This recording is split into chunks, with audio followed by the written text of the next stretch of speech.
So, a little bit of context if you're just joining us now in chapter 4 of Esther. So, we've read in the jewelry box Esther 1 through 3, and we know Esther's background is that she grew up an orphan. So, this is her kind of hurting or raw background. And then she was kept as a virgin and prepared for the king who was looking to replace Queen Vashti. So she was in this season of preparation or hoping or waiting. And then finally, she becomes queen and she steps into her true, full identity. So this is kind of her healing or redemption moment, if you like. And then something that stood out to me as I was reading this passage last week, we looked at Mordecai and his courage. So he refused to bow down to one of the king's men because he didn't agree with bowing down to him when he serves, yeah, I suppose the Jewish God. And that kind of sets the scene for Esther stepping out and being courageous in this moment in approaching the king. So she was raised by Mordecai, he's her uncle. And something that I learned last year is courage is not the absence of fear, but it's actually taking action in the face of fear. And last week we looked at, yeah, transfer effect. So who we have access to, their beliefs can transfer to us if we're in close proximity to them. And similarly, when we are courageous and step out, that can have a transfer effect and encourage other people and maybe even encourage them to step out. And then we have this theme of like the inner court. So Esther, without being summoned by the king, is risking her life to go into the inner court. And I believe it's the high priest or the Levites in the Old Testament. They could only enter God's presence in the very, most intimate part of, I think it's the tabernacle. Once a year. Otherwise, it would result in their death if they went in uninvited, not at the right time of year. And Esther's in a bit of a catch-22 here because there's the potential that she dies either way. So she could hide her identity, but chances are they would probably find out that she's a Jew and she would be killed along with the other Jews that are about to have their lives taken. But she also risks death even if she does step out and approach the king. So that's a lovely lose-lose situation there. And just food for thought, is there any place in your life that you might be keeping yourself safe? So from taking a step out. And is that safety something that is wisdom just dressed up as fear? Or is there something else behind that that maybe, you need to be courageous in? And then connection to Jesus, there's quite a few. So each week in Jewelry Box, we break apart the text together and do a little brainstorming of all the connections there are to Jesus. So I've done this one for us tonight.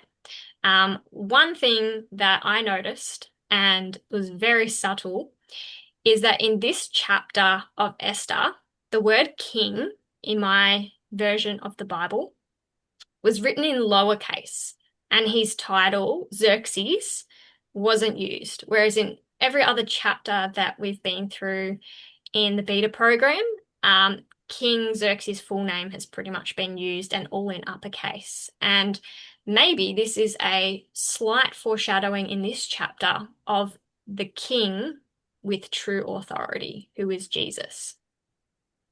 There's also people who are fasting 3 days and 3 nights, the Jews, pointing towards the time between Jesus' death and resurrection across the 3 days.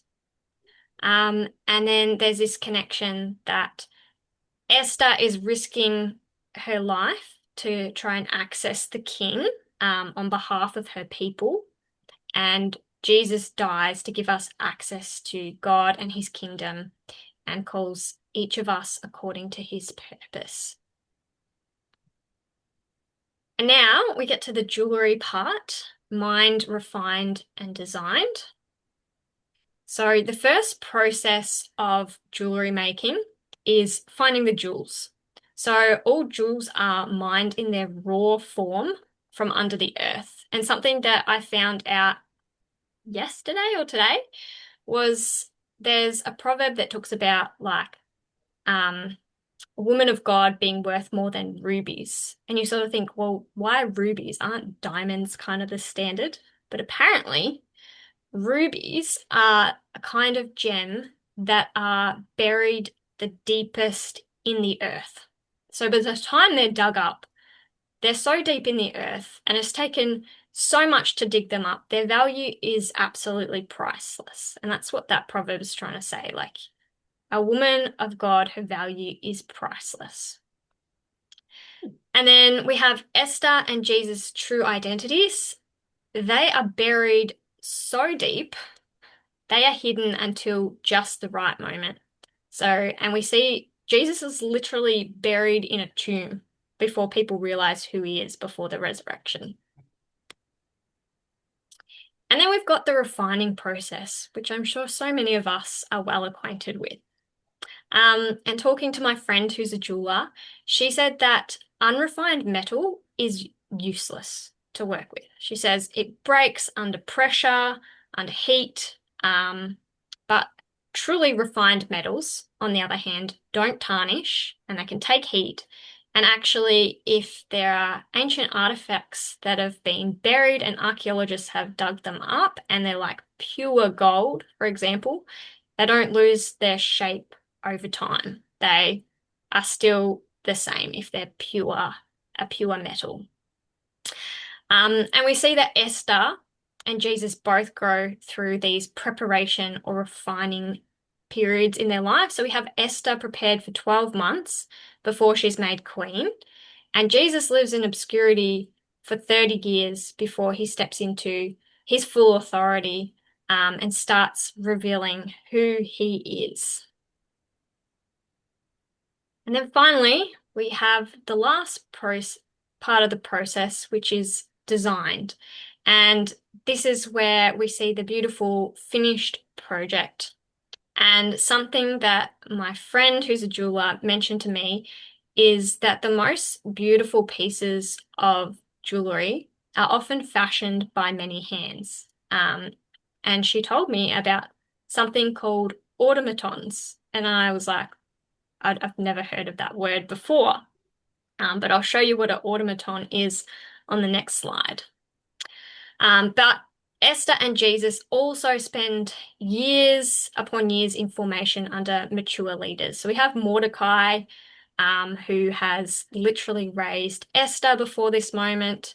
Yeah, Jesus worked as a carpenter under his father.